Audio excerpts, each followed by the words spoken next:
a little bit.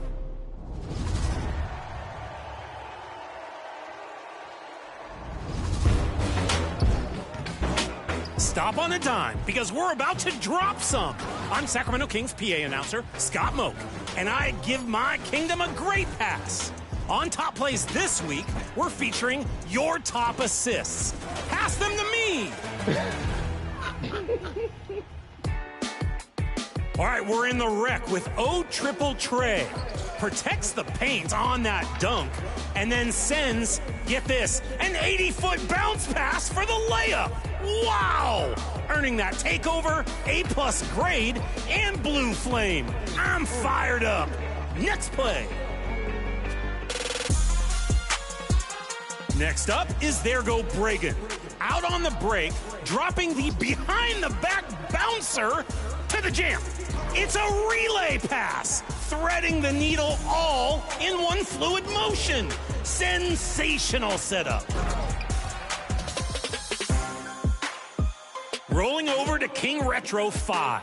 Cuts through the back door to drop off a package. Squeezes through a double loop. Gets assist 13, going right in between. The block is hot, closes out today. All right, snatches a game-saving block. Then, as if that's not enough, inbounds an alley-oop to win the game. Absolutely commanding the victory. Impressive. But is it impressive enough to win? Pass on 3 and slam home your winner. Tough choice. Want to be featured on Top Plays? Well, send in your best on social media. Use the hashtag 2KTVWOW and your gamer tag. Until next week, I'm rearranging the studio, building a fort from the sofa cushions. Gotta find a lantern to light the beam up in here. See ya!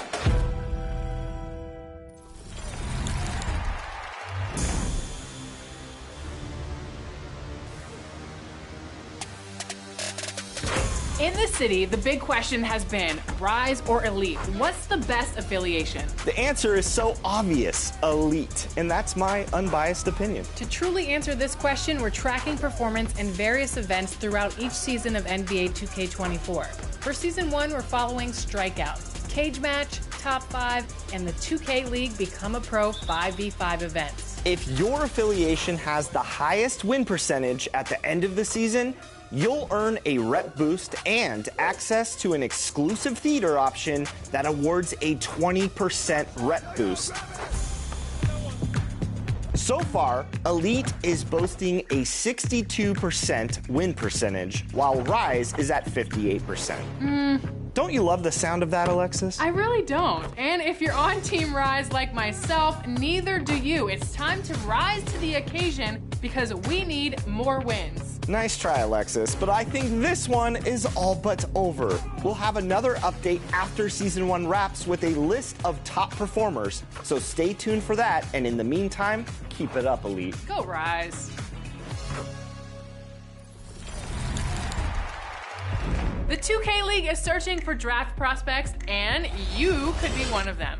The 5v5 Become a Pro series is going live in-game next week, and 3v3 series starts on October 21st. It's an event that gives you the opportunity to earn rewards and the ultimate prize, eligibility to enter the 2024 season draft pool. That sounds pretty great. So, in preparation, we thought, who better to bring on than the reigning 5v5 champions, Warriors Gaming Squad. We brought them together to give you all some tips on how to become a pro. Check it out. Jakey picking Harry up. There it They is. will hold on to this one.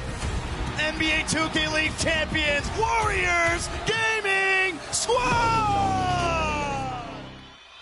All right, today we're joined by the defending Season 6 NBA 2K League champions. We're joined by all the members and their coach, so I'm going to introduce everyone, roll out the red carpet for the champs. We're joined by Nay, Kenny Got Work. What's good? Mama, I'm That Man.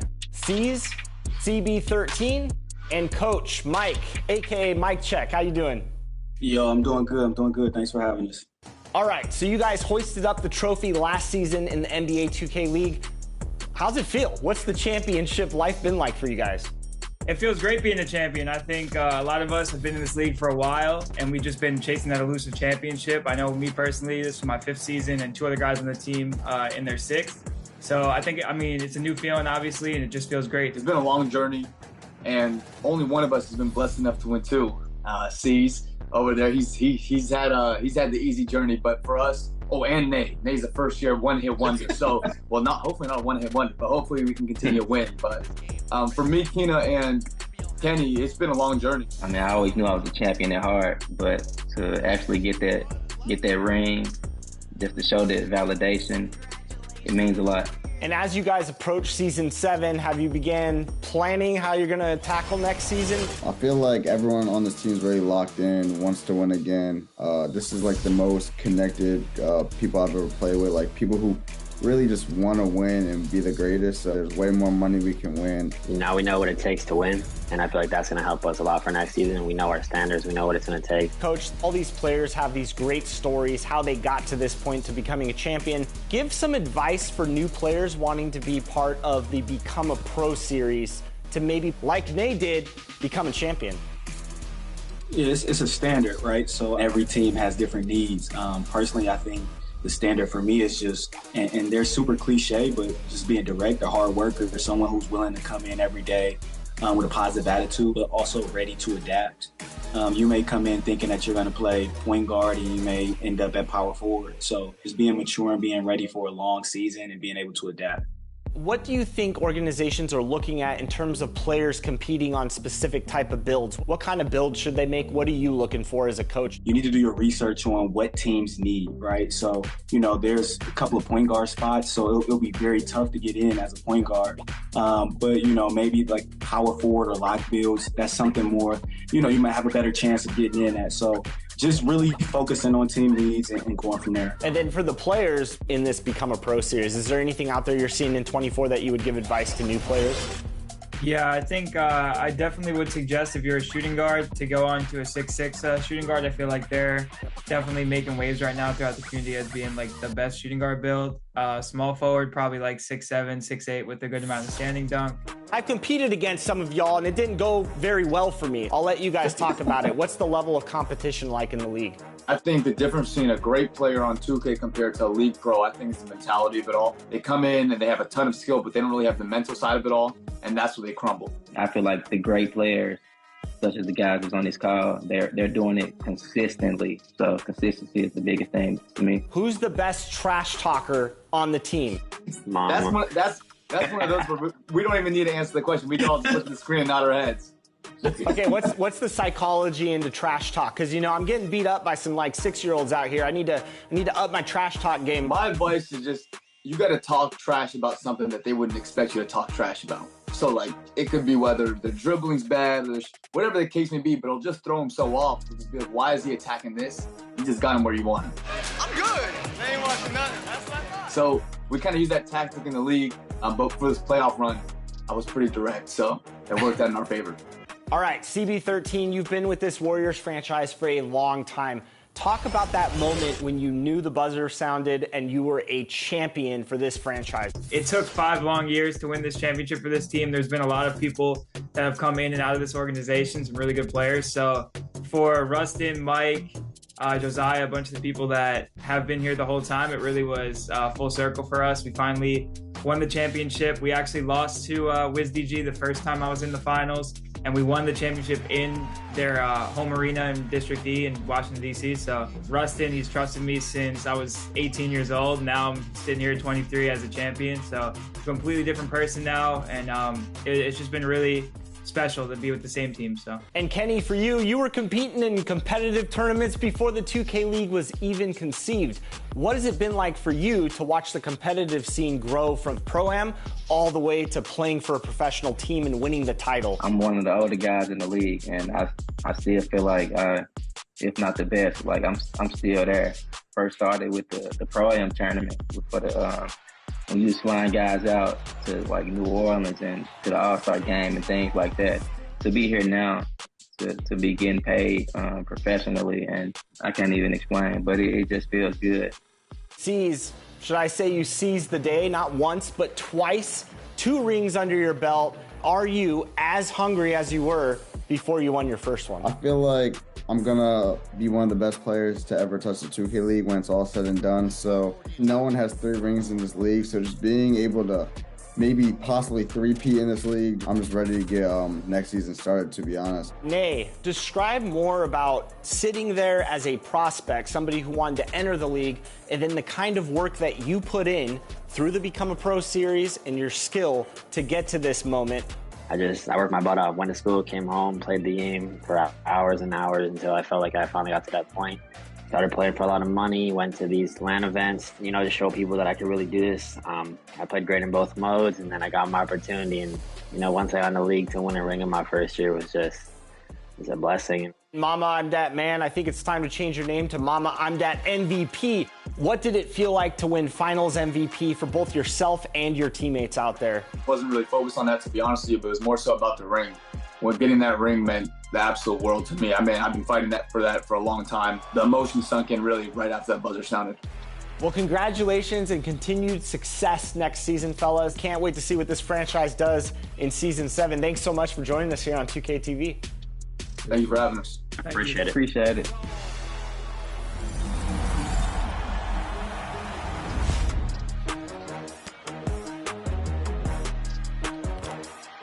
Welcome back to Expert Tips. I'm Mike Wang, Gameplay Director for NBA 2K, and today I'm talking about passing in NBA 2K24. The best teams are the ones that share the basketball and make the defense work on every possession. Here are the basics. To throw a normal chest pass, press the pass button. Press the bounce pass button when you want to thread the needle through traffic. And if you want to pass the ball high into the post or over a wall of defenders, press the lob button. Tap bounce pass twice for a flashy pass. And if you want to lead a teammate to the basket, press and hold the lob pass button to make your receiver cut to the rim. And then Gordon with the dunk. Now, when you're ready to start using some advanced passing options, try messing around with receiver control. By default, pressing and holding the bounce pass button will make the receiver you're pointing the left stick at perform a quick V-cut to shake off their defender and try to get open away from the ball. When they're open, release the bounce pass button to pass them the ball. But you can change the receiver control option under controller settings to perform other actions besides the get open pass. Setting it to handoff pitch pass will make the receiver you're pointing at come to the ball for an easy handoff. And setting the option to full receiver control will give you full control to move the selected receiver anywhere you want, basically allowing you to control 2 players at once. Receiver control is a great tool that basically lets you run mini plays to generate more movement off ball and free up your teammate. Another useful option is the give and go. Press and hold the normal pass button and keep it held when the receiver catches the ball. Then use the left stick to get yourself open. When you're ready to get the ball back, let go of the pass button. If you want a little more precision beyond the left stick in selecting your receivers, hold the right bumper and pick the icon of the player you want to pass to. If you find that your opponents are predicting your passes too well and you're committing too many turnovers, try using the fake pass command by pressing the bounce and lead pass buttons together at the same time. This might throw off the defense, lead to bad steal attempts, and give your teammates an open lane to the basket. You can also try mixing in some jump passes by pressing the shot and regular pass buttons together at the same time. These passes can be risky if thrown over long distances, but can be tougher to intercept if used in the right situations. When you've got a teammate with an open lane cutting to the rim, double tap the lob pass button to throw an alley-oop. The receiver will need to press the shot button when the alley-oop meter is full to finish off the play.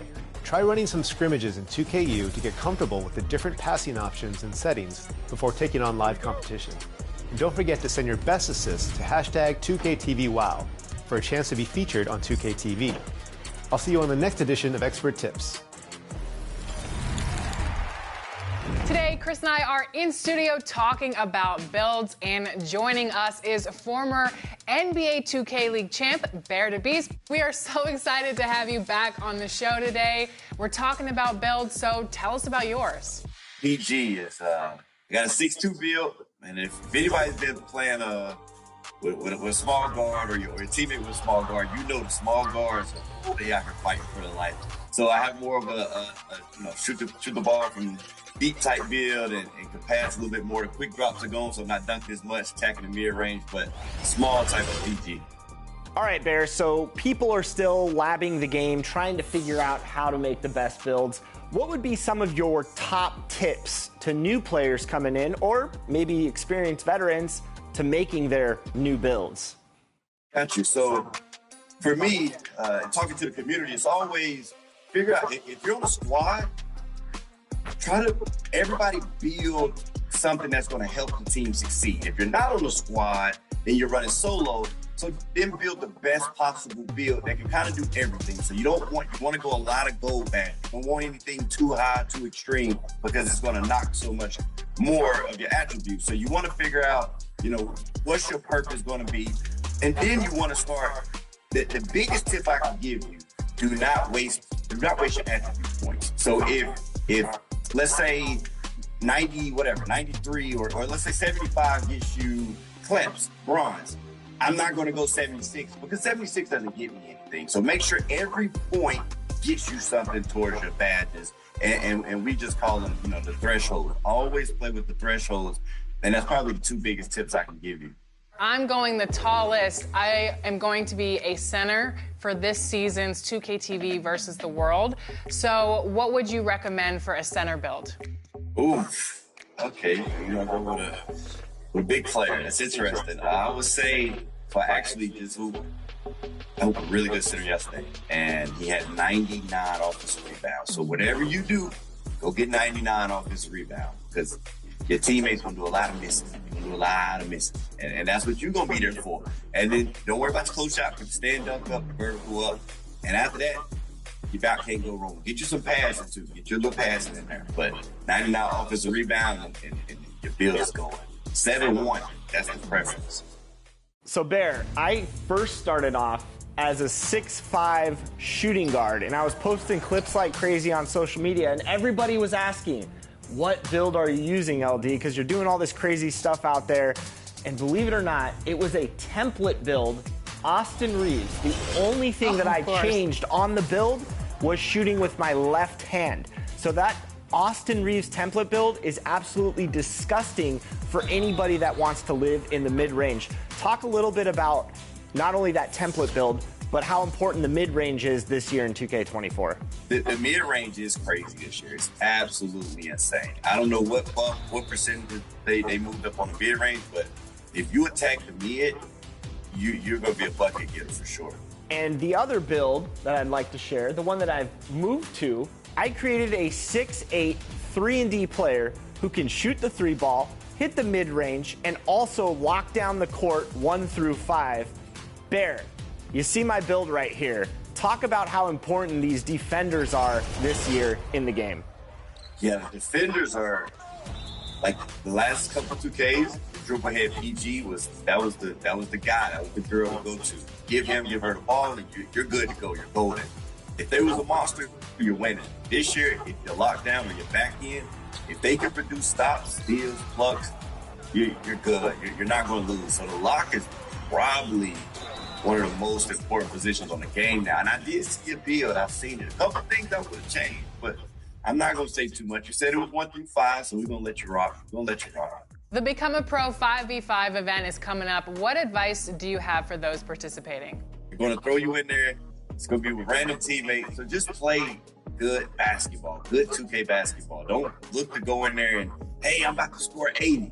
If you get hot, go crazy. If not, just make the right play, make the right reads, be a good teammate. And the winning percentage actually helps you out a lot. People want winners. So when you go in there, yes, you do want to have great stats, but you want to win as well. So you got to do both of them. So Bear, with the rec this year, you can actually go in as a squad like you've been able to in the past, but now you can also go into solo rec, which might be a similar kind of feel to what this Become a Pro series is going to be. Do you think it's advantageous to go into solo rec with their builds and get a feel for playing with new players and not knowing how they play with teammates? Exactly. So that's actually like really smart to do. That's a good key point. So when I had to do the combine a couple years back, that's what I would do. I wouldn't go in with my squad or my team anymore. I would stop hooping with them. I would actually go into the rec solo and just hope to get as many random teammates as possible just to try to win ball games with a different group of people, try to develop that chemistry right off the rip in the first, second quarter. And it's that's actually a really good tip. Energy and you know, playing as a team. People don't think it's a value aspect to it, but it's huge. It's actually huge. If you come in with a great attitude and have positive vibes, I promise you, it's going to go a lot smoother than if you took the opposite approach. Well, thank you so much. This has been really enlightening. I love talking builds. We'll see you next time, Bear. Thank y'all so much for having me. Y'all have a great day. Take care, Bear. For more NBA 2K action, follow us on social media. We're at NBA 2K_2KTV. Until next time, enjoy the game. And go Elite.